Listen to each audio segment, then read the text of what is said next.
أسعار الدواجن والبيض والكتاكيت في مصر النهاردة لحد 7/9/2025. بسرعة هنقول كل أنواع الدواجن والبيض والكتاكيت النهاردة. الفراخ البيضاء في المزرعة ب 63 جنيه وبتبدأ للمستهلك من 73 وحتى 85 جنيه للكيلو. الفراخ الساسو في المزرعة ب 100 جنيه وبتوصل للمستهلك ب 115 جنيه. الفراخ البلدي في المزرعة ب 120 جنيه وبتوصل للمستهلك ما بين 130 و140 جنيه للكيلو. أمهات الدواجن في المزرعة ب 65 جنيه وبتوصل للمستهلك حتى 75 جنيه. الكتكوت الأبيض شركات عمر يوم ما بين 27 و35 جنيه.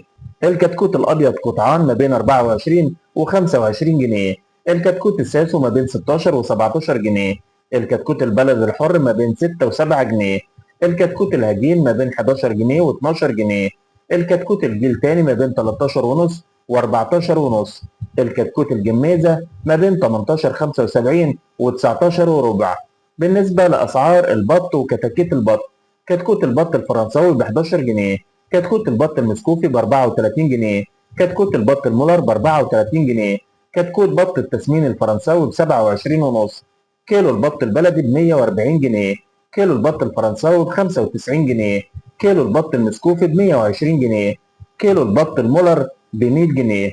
وبالنسبة للرومي، الرومي الأبيض الكيلو ب 100 جنيه والرومي الأسمر الكيلو ب 110 جنيه. وبالنسبة للسمان النهاردة، كتكوت السمان عمر يوم ب 4 جنيه. كتكوت السمان الأبيض عمر يوم ب 4 جنيه ونص.